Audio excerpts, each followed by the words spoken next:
All right, good afternoon, everyone. On behalf of Legit, I want to thank you for tuning in to this webcast. We're going to be covering a topic along the lines of the open source trap, how legacy secret scanners fail against modern threats. Today, our speakers are going to be myself, Dave Howell, I'm the CMO at Legit Security, and Liav Caspi, who's our CTO and co-founder. Liav's going to be driving much of this conversation. And just know that in addition to that, feel free to submit any questions you would like posed in the chat function, the Q&A function within On24, and we're happy to get to those. So with that, Liav, can I ask you to introduce yourself and tell folks a little bit about your background? Sure. Thanks, Dave. So hi, everyone. I am Liav, the CTO and a co-founder of Legit Security, dealing with application security for over a decade. In the past, I've done a lot of cybersecurity related jobs, from engineering, team leading, operation management in the defense sector, and then later as part of a startup that was acquired by Checkmarx, building their SCA offering. So coming from a large background of both application security testing, enterprise sales, and building software that sits in the intersection between security and developers.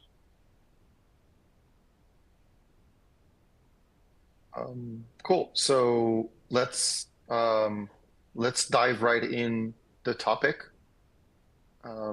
Dave, feel free to add anything that I'm missing here, but we're going to talk about secrets. And before, the purpose of this conversation specifically is to dive into what is modern secret scanning, because even with our experience in Legit Security, from the point where we started dealing with the problem of secrets and until now, the landscape has changed, and there's a lot of things that we learned, that organization learned, and things that happened that made us rethink about the problem. And we're seeing a lot of people dealing with this problem as well, a lot of products, a lot of solutions, a lot of organizations. This is a major problem.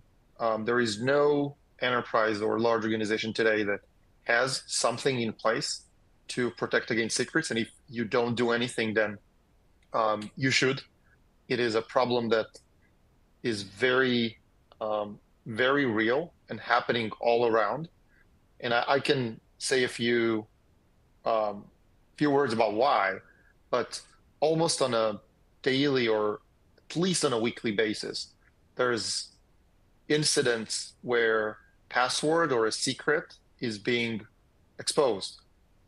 These are some of the big ones on this slide, but this is something that happens all the time because one of the reasons, and happy to share more, is that almost everybody writes software, and software today relies on a lot of API tokens, passwords, certificates, and the number of these sensitive pieces of data is now huge.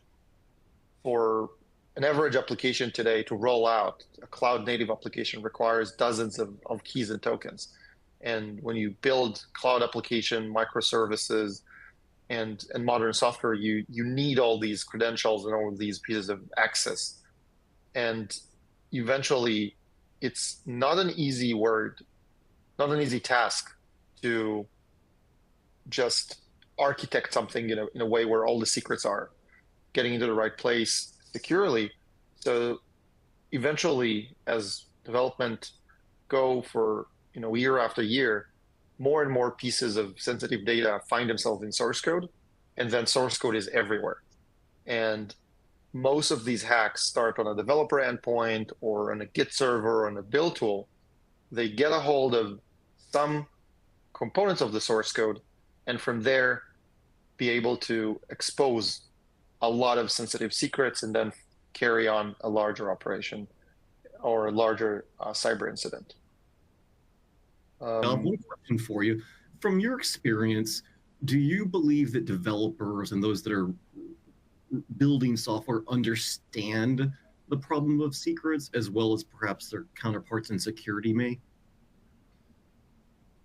So This is a really good question. I think that if you ask every developer, uh, is putting hard-coded password in source code secure, they'll tell you obviously no, and this is something that shouldn't be done. But nevertheless, there is a lot of pitfalls and things that we'll get through during this webcast that developers don't think about. Like one of the biggest is history. Like they tend to think that when they tested a secret and then overridden it with some safe usage, then history is not stored anywhere, which is completely the opposite. Get history stored indefinitely, and attackers know it and find it. And it's a very, very common mistake. So I think developers are, people sometimes claim being lazy. They're not being lazy. Sometimes they just, it's not something they're aware of largely when they build software, and building software is their job. So they do need this supporting technology to be able to pinpoint when they're doing a mistake. Cool. So this is a huge attack surface, a huge, top initial attack vectors. There is, the more developers you have, again, the more code you create, it always contains secret. There isn't one single case when we scanned code base and haven't found actual sensitive secrets inside. Before we start into what solutions are today, what is modern secret scanning? What does traditional tools or open source tool offer? Just to align everybody on the definition, we looked at developer secrets. We're looking at what developers are doing. This area is largely also overlapping with what today cybersecurity industry calls the non-human identities. These are credentials, username, passwords, API tokens, encryption keys, any sensitive data that can, if exposed, allows an attacker to get something, to do something, to change something. There's also a side of PII and sensitive data that's, you don't want to expose. Organization doing financial work or health or in healthcare, deal with a lot of sensitive information that sometimes go through testing environment or sometimes get printed or packed into some deliverable, which also constitute a problem. So again, the problem I mentioned before is, and you can see here on the slide, the 1:45 ratio, is that, again, as progress is coming to software development, and the more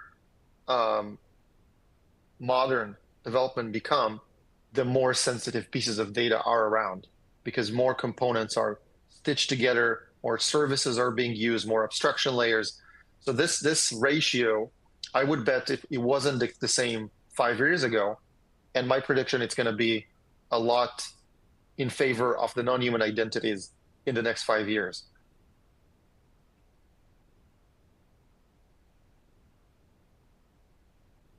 So there's tons of opportunities to leak these. We talk about secret in source code. They could also lie in storage. Some of them are, the secrets themselves could just not have an expiration date. So even if they're there for ages, they're still valid. They are printed in many times into logs and errors. So there is a vast attack surface for secrets all across the board. With that, I would like to start and talk about like what's in there today. And those of you that have dealt with secret scanning know that there are a lot of solutions that are offered today that provide secret scanning on some very basic level.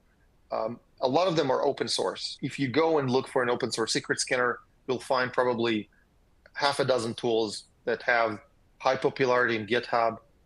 These are basically scripts that you can run. You can run them at any point in time, trigger them at any flow in your build environment. Some of them are are actually, very, very, let's say, very short in terms of how much code they have, based on how they're popular. They practically just iterate through the code and look for a series of patterns and look for credit card patterns. They look for regular expression that represent specific secrets. These are great tools. A lot of organizations use them and have adopted them over the years. And there's also some other scanners, some commercial scanners that are doing the same in a more managed and centralized way. I want to talk about both of them and what are some of the problems they encounter today, or that we are as Legit Security when coming to a customer, seeing that what kind of like pains they have with this basic solution, and what are the benefits you can have when you're working with a more modern tool.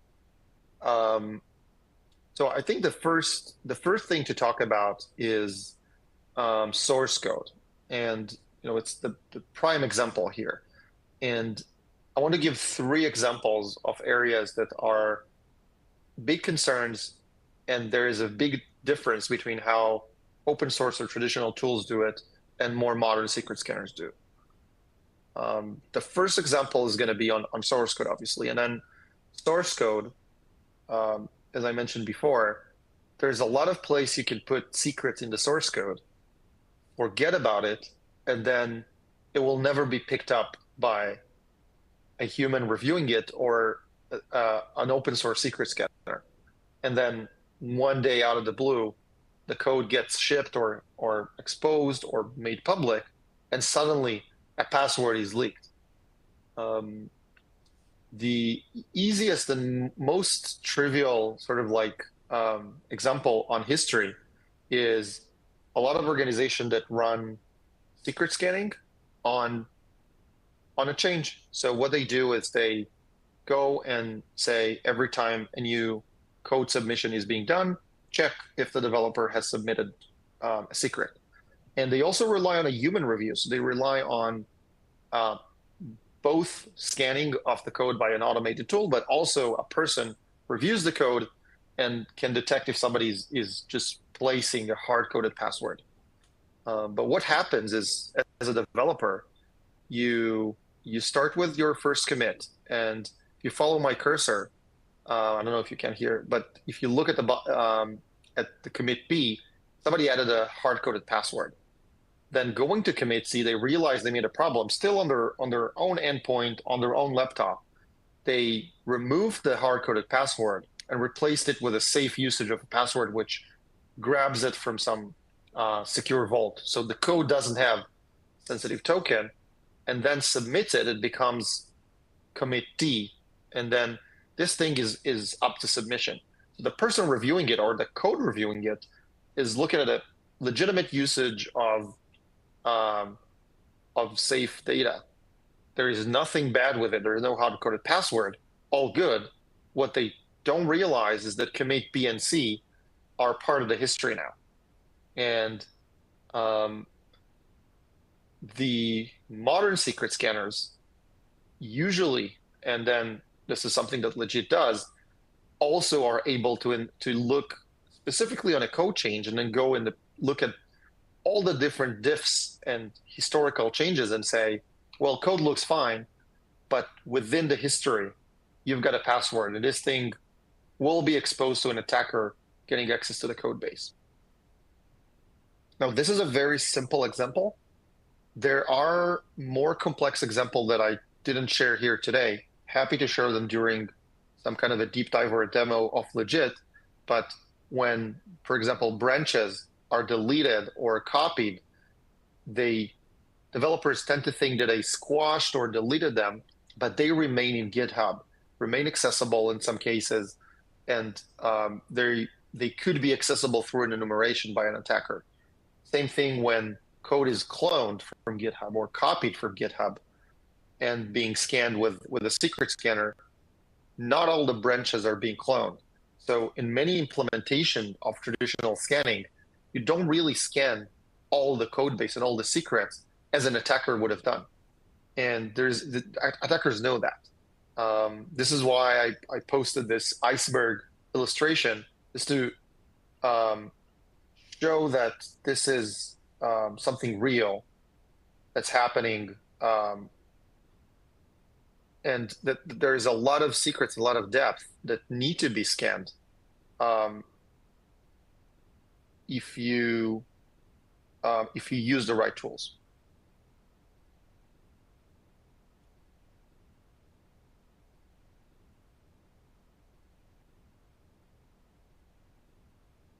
I'll pause here for a second. Dave, let me know if there's anything you want to ask me or that I missed.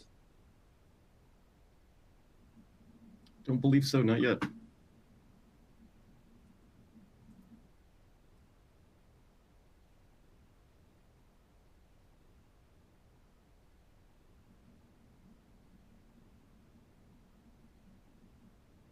All right. So I'm going to the second example.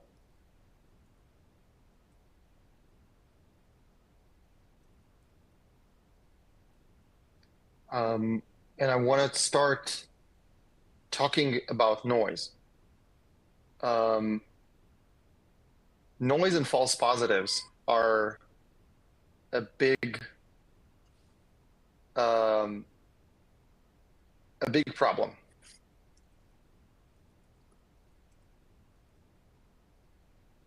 The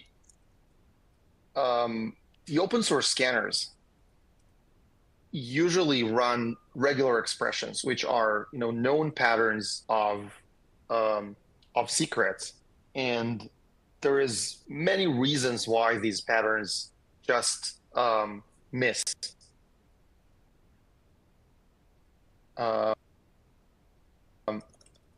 Naive, and the easiest example is to say password equals something. That's every developer or every application security practitioner that had to deal with secret scanning knows that. A lot of examples where, for example, like on the left side, you see password equals, and some reference being detected as a secret. And the first thing you think about is, like, it's not a secret, it's a legitimate usage. And this shouldn't have been detected. We are seeing complaints of about between 50 to sometimes 90% false positive rate, meaning that almost every detection done by those tools is a false positive, which is, it's really, it's almost unoperationalizable.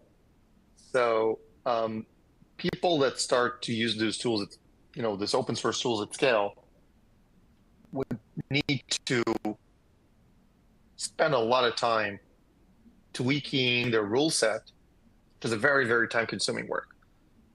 Another example that I have here, which is a little bit more non-standard, is a lot of tokens have been detected in the past, maybe 5 years ago, and are not relevant anymore. So, for example, here I've got a personal GitHub token that is invalid, and it's actually possible to validate that it's invalid and then say this is a completely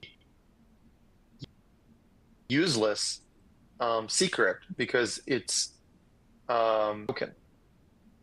So that's again, this is an example of something that coming from the past that you can't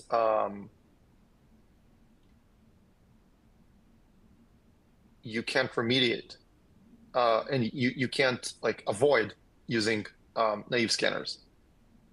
So a modern scanner like Legit Security can, using multiple techniques, and I'll go over them, reduces more than 90% of these false positives. So the false positive rate is in the few percentage, is lower than 5%.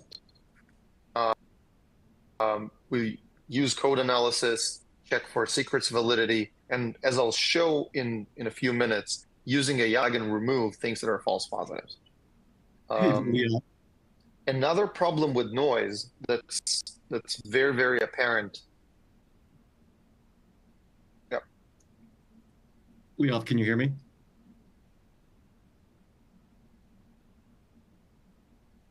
I can hear you now. Okay.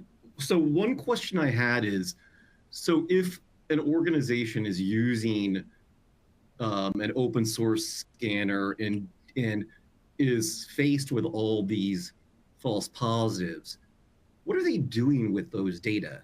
How do they actually then take all that information and figure out where there are real issues or not issues? It sounds like it could be a terribly resource intensive endeavor to figure out how you can actually take any sort of meaningful action on what you've learned, given those high false positive rates.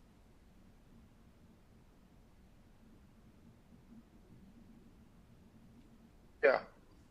So, so first of all, like organizations, they have a lot of false positives. What they're trying to do is they try to make the engine better.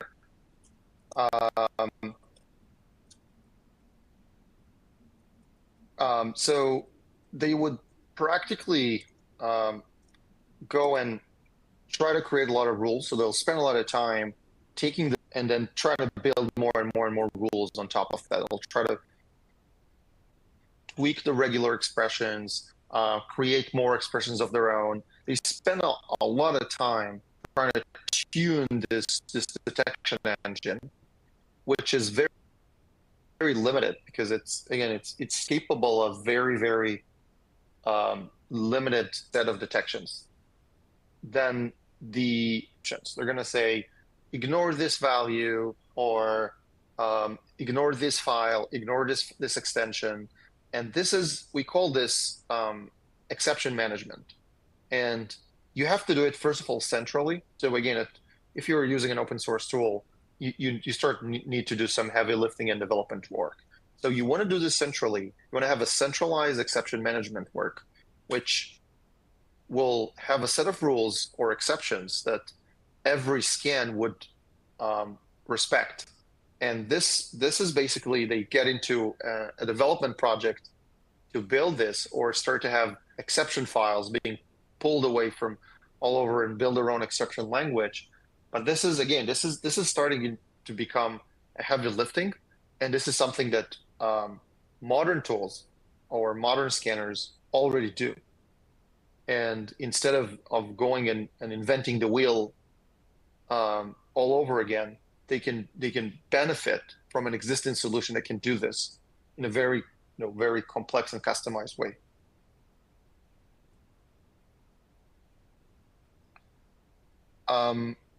So a little funny anecdote about false positives. So again, I mentioned before briefly, we're using AI that looks at the secret, looks at the code around it, and a few contextual parameters, and then looks at, tries to make a decision if this is a false positive. So we also asked the AI to explain why are those things false positives, and then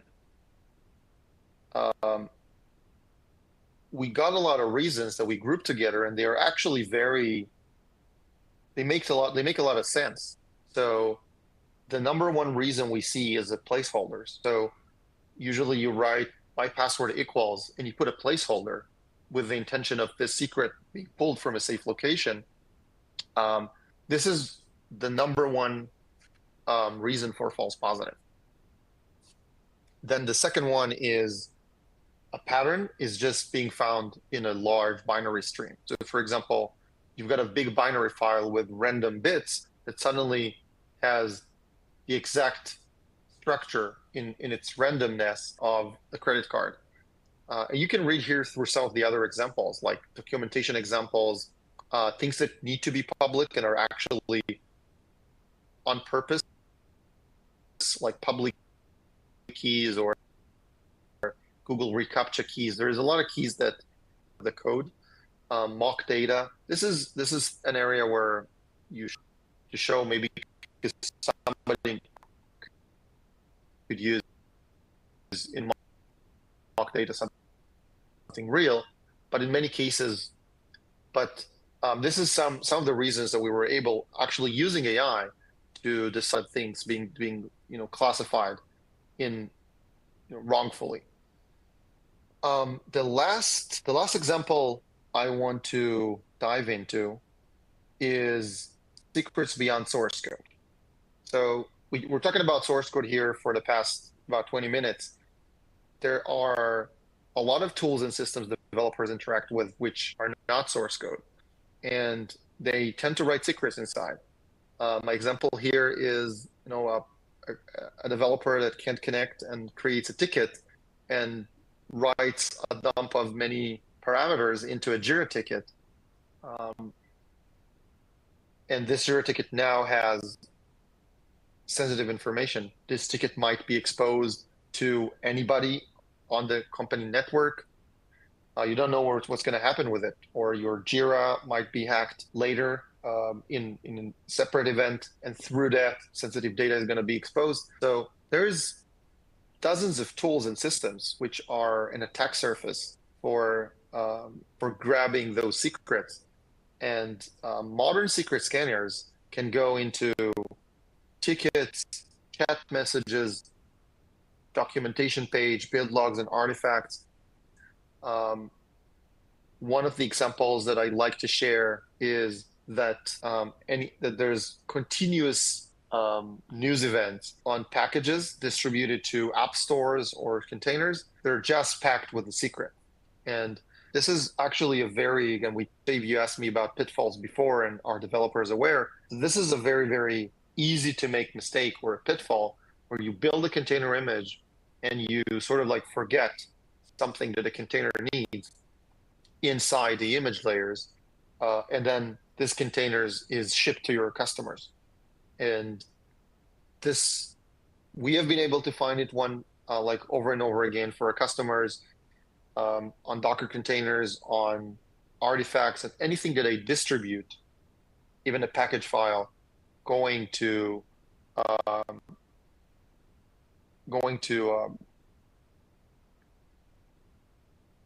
app store. So something that is extremely important, and it is something you can get from a naive solution.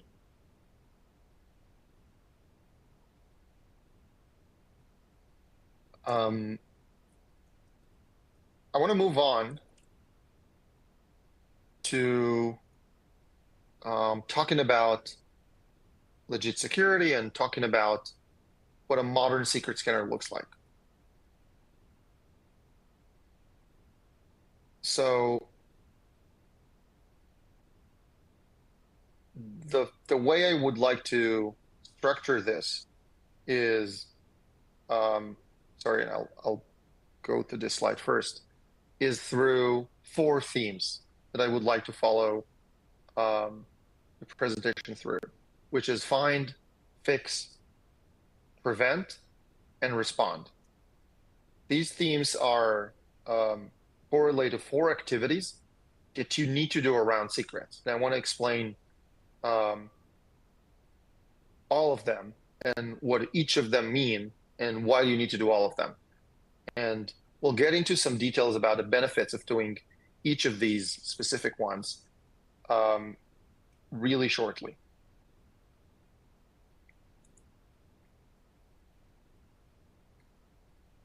So the first area, find, talks about, can you find all your secrets? Or can you identify everything? We talked about running a scanner that doesn't scan history, or not scanning systems and tools that have secrets. So obviously, you would like to scan everything and ensure that your coverage is 100%. A few things that I'm showing here is one of the abilities that Legit has to map out the attack surface or map out the software development lifecycle toolset. So in one example like here, we can find that a team using GitLab are actually relying on Jenkins. We know that based on active configuration scanning or an active attack surface management scanning. And then with a click of a button, they can also include this Jenkins server, this build tool, as part of our perimeter of security. So continuously discovering the attack surface, or for example, new repositories, new systems are being spun up, making sure you're actually scanning those and not missing them as you go on is important. And this is actually an important piece that makes our modern secret scanning very unique. Which Legit does is be able to analyze the situations where a secret can be exposed. So in this example that's shown on the screen, you can see that there is a Jenkins server that's exposed to the internet. This Jenkins server has a plugin with a vulnerability. The plugin allows accessing through its exploitable vulnerability.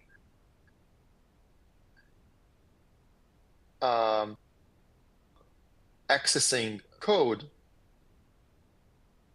This is a critical situation. You might know about the plugin vulnerability. You might think it's in the source code, but connecting the dots and saying there is an exploitable path, there is an attack path that completely exposes the secret is something that can help you not just go on your day-to-day work of fixing or remediating sensitive data, but also finding what really is a critical problem. Another example here shows secrets being output to a build log, things like PII or credit card data, which is accessible to anyone without authentication. So we found data on your network that, again, this finding that's part of the source code is printed as part of the build action and now is exposed. Combining these connections between how the pipeline is set up and the actual risk is important to be able to surface what's critical. So I'll put a quick summary of finding secrets, but things that are unique in modern secret scanning relevant to finding secrets are: first, manage the attack surface, make sure you scan everything, find out toxic combination, and then the third thing I mentioned here, we talked about this before, to be able to do validation and checks on those secrets and make sure that you're actually checking, like the example with the valid check that exposes your internet, that these are actual secrets that need to be found. I'll make a quick pause here, and Dave, I'll ask you if you have any questions here or anything for the audience. Yeah, just one reminder for the audience, we would very much welcome any questions that you have. In the Q&A function of On24, you should be able to submit those. Feel free to drop them in the chat, and we will get to those as we continue on with this webcast.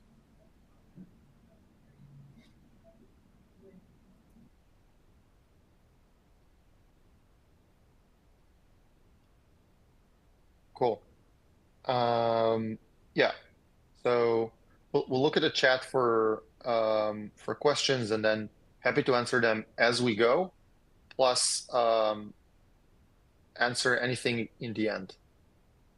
So we talked about finding secrets. I'm going to move to the fixing part, which is more fun. So with fixing secrets, there's a lot to be said. We can cover that nearly in the time that we have, but talking about fixing secret, I would like to actually talk about prioritization. And when initial secret scanning happens, usually when we are scanning an organization, there's sometimes thousands, tens of thousands, hundreds of thousands of findings.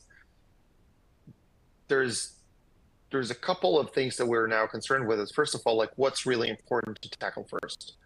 So I've shown you the combination piece and the ability that's like, how do you understand if something is really exposed now? But besides that, there's a lot of secrets lying in plain source code.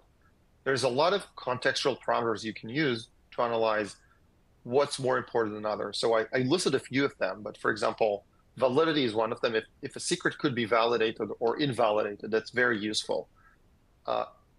Again, is this exposed, or is even not just to the internet, but to anyone unauthenticated corporate user? Is there some form of exposure here besides the usual, GitHub authentication? How critical is the service? Is this key holding sensitive data?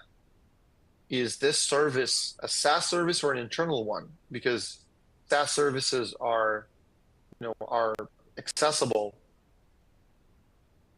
to anyone versus an internal service that, if somebody gets hold of the code, they still need access. How critical is the actual application or the actual, the data that you're getting access to? Is this a test project? And then lastly, we're utilizing AI to say, is this a really false positive? Which is something, the first thing that humans do when they scan lines of code and look for specific secrets. You can see some example funnel that we utilize, but usually you want to get your sort of like your Gmail focused mailbox on what should be tackled first. You can reduce to even less than 1% of the findings that are actually matching against criteria that says this is an important finding to go look at. So Legit utilizes AI. We have been very successful using or leveraging new AI technologies into detecting and making sure that we can flag what's false positive. So here is an example. We flagged something and said this is false positive. With some other automations, they can also be automatically ignored.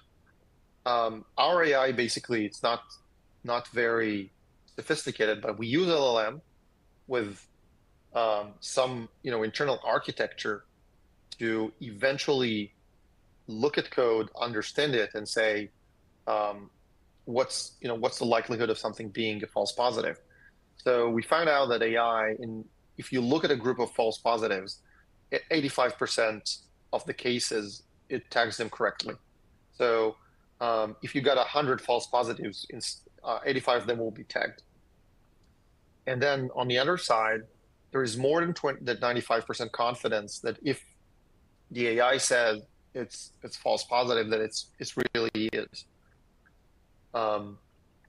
Some specific cases, the confidence is very high. It could be close to 100%, but this is the average. And this is not the end. We're improving this as we learn more and get more friction with AI. So we expect these numbers to be, a lot better in the coming even months. So be able to tag almost all false positives should be close to 100.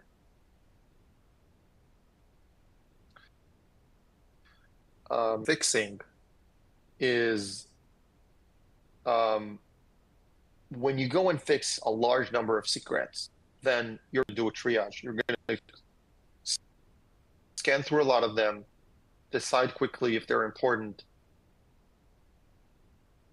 A side effect of having a unified platform that's very easy to use and user-friendly can help you save hours of work, secrets faster, and the key is to do this in large operations. So if you have an open findings, you would like to find an example and say, all similar examples, all similar values, all similar files should be ignored or should be fixed by the same person. But you could, with bulk operation, baseline your secrets very fast.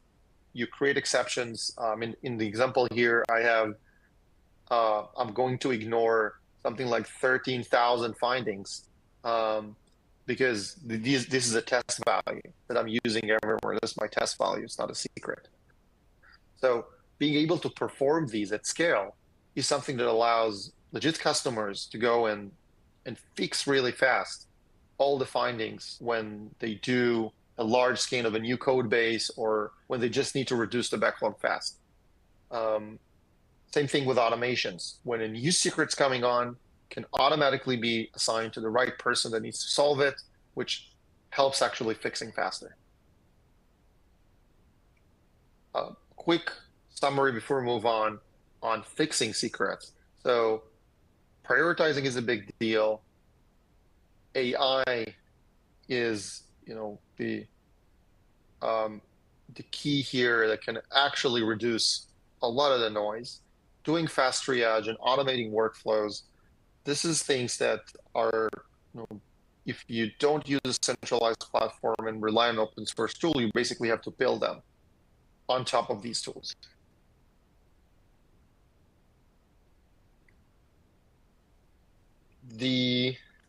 My favorite topic that I'll spend a few minutes on is prevention. And I think this is where the actual power of a modern platform comes on. And copy this approach also to any field in application security. So basically, we want to fix all the secrets, but let's be more proactive. Let's start, even preventing them from happening. So in this example, you can see an organization that's just adding more and more secrets. There's 2,000 secrets added every month. There's a lot of critical findings. There's zero coverage of prevention. This is usually a situation where we come in and analyze. What does it look like? A different example, but before that, let's define prevention. So first of all, we would like to prevent a secret from ever being, exposed. So again, if we could writing it, then this is the base or the best form of prevention. The second thing is if we could also fix it very fast without security personnel involved, meaning that, let's say somebody did commit a secret and pushed it into the main source code server, then if we could, quickly alert and have the developer fix it autonomously, meaning, it's not a backlog item, we don't need to triage it, it got fixed, then we also include this in this definition of prevention, because this is almost like no damage done, we fixed it, we were able to fix it fast. It was before this thing also troubled other people. So if we use this definition, and I'll show you a nice diagram that we can analyze from like a mutual customer, is that let's try to follow what happened to all the secrets.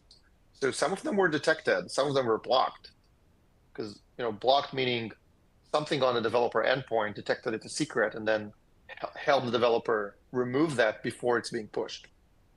Within those detected secrets, we automated the ticketing of some 200 of them. That then, again, some of them were fixed, but some of them were not, and they're still open. And we also, during a pull request, annotated to developers that they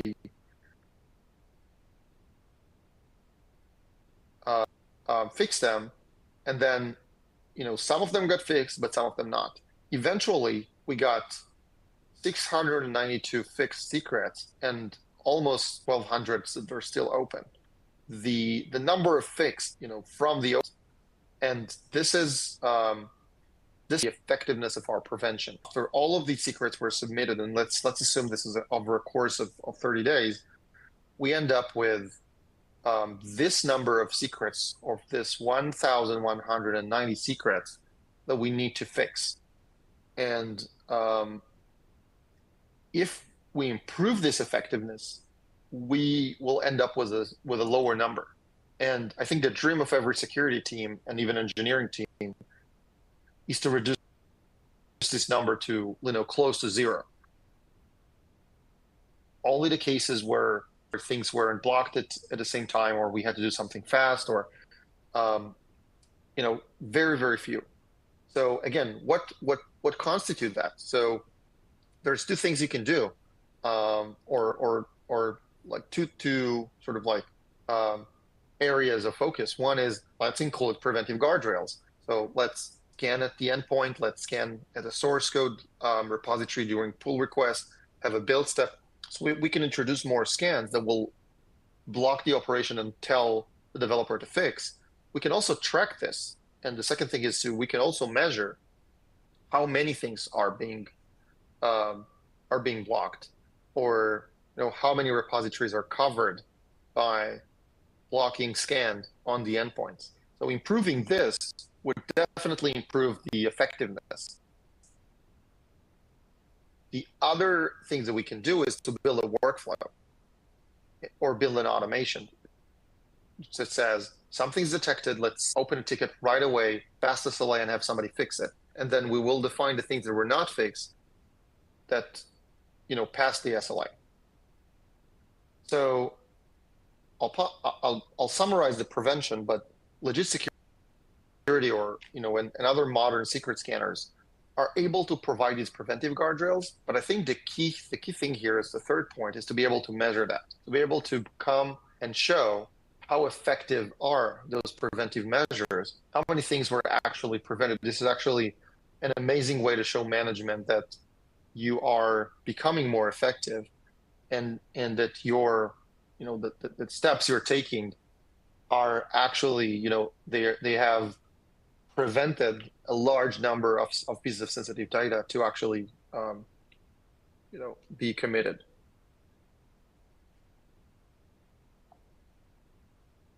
The last point I'll mention very briefly to leave time for questions is responding, which is basically saying, if a secret is very critical and it's now exposed, this is an incident. It's no longer a vulnerability management issue. This is true for public monitoring of what your developers are doing.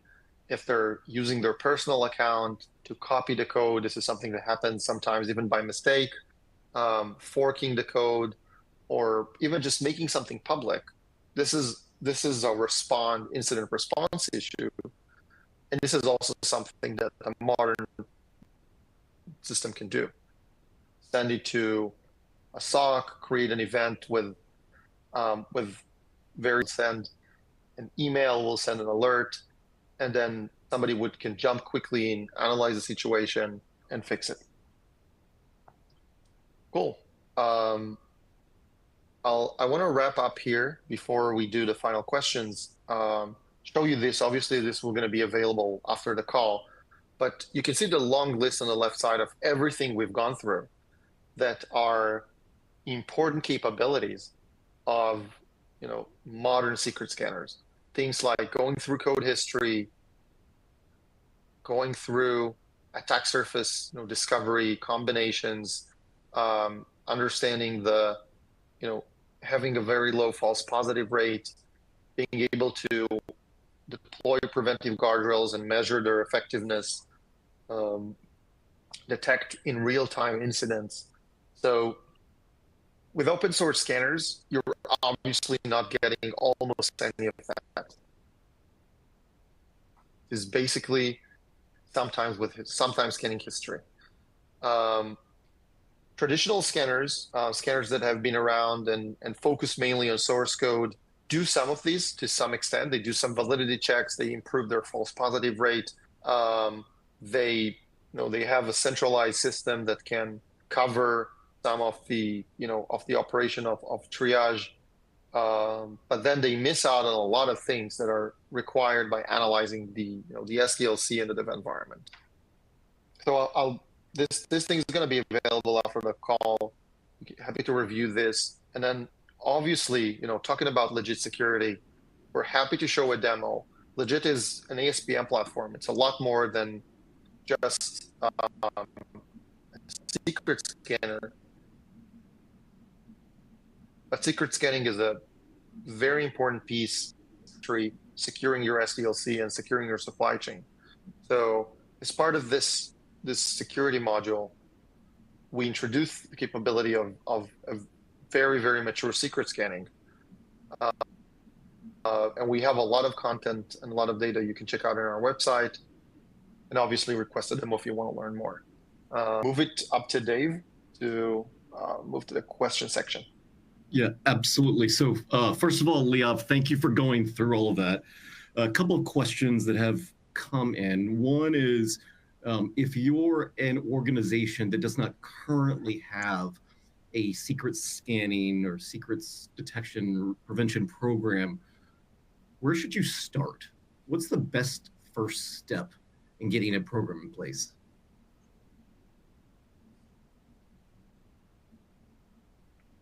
I wouldn't, again, like I said here, I wouldn't recommend taking an open source tool and starting to build this off on your own. Go and contact a modern secret scanner. It's very easy. With Legit, you can understand your secrets posture in minutes sometimes.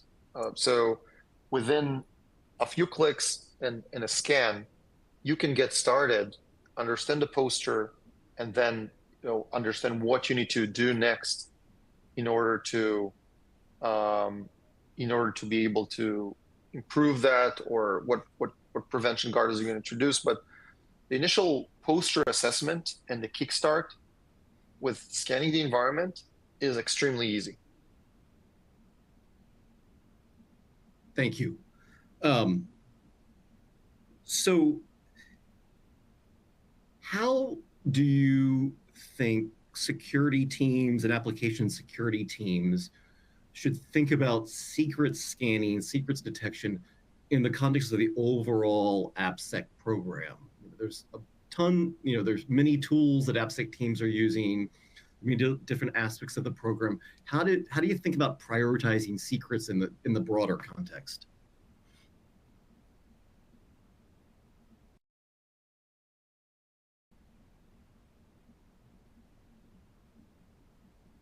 It's a good question.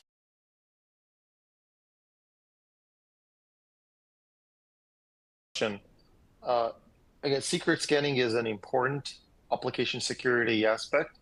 It is a little tricky because it's not necessarily a vulnerability in your application, but it is a problem created during application development.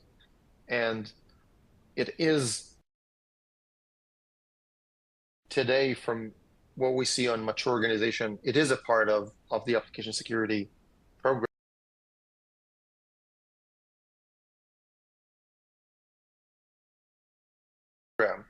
And when development team is tasked with fixing their open source vulnerabilities, at the same time, part of these tasks could be, remove those secrets or fix them. So it's very much part of, and it should be very much part of every application security program, while understanding the risk that's coming from secrets is not necessarily an application risk, but it's actually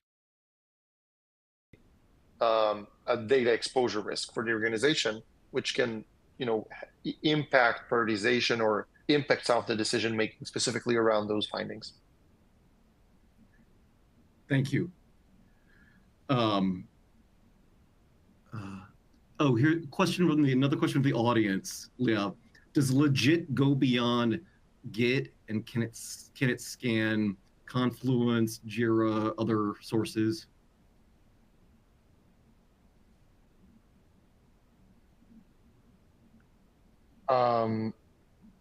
So yes,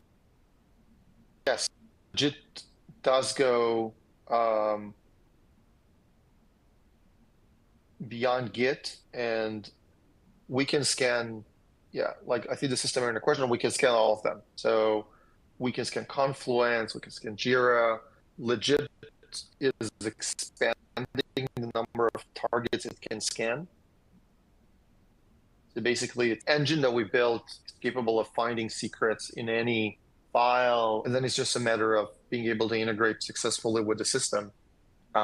Confluence, for example, is a great example because it has the same history. You got historical edits, and we happen to encounter cases where we found secrets in Confluence history that weren't part of the main page. But yeah, Legit goes to chat systems, ticketing system, doc system, adding ServiceNow at the moment, and expanding to anything that developers may use and include a secret.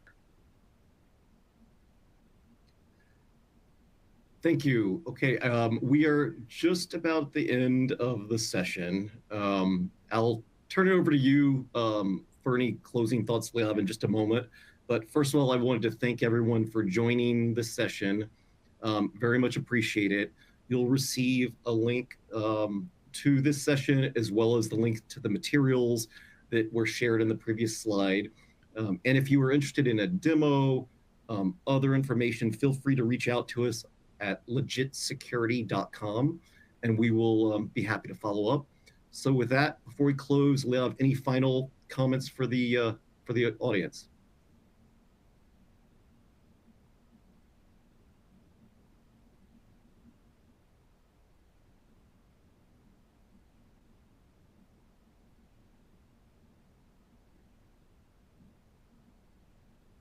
Maybe an audio issue here.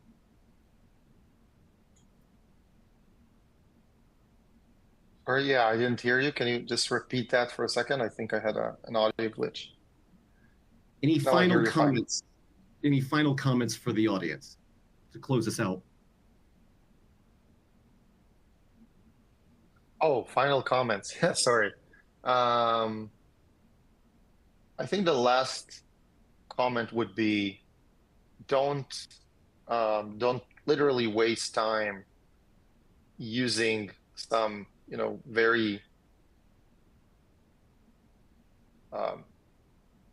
open source to deal with a secret problem, especially if you've got a big development operation,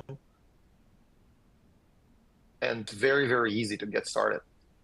It takes 5 minutes to scan your environment with Legit, and this is a very, very integration, easy process, and don't go and build it yourself.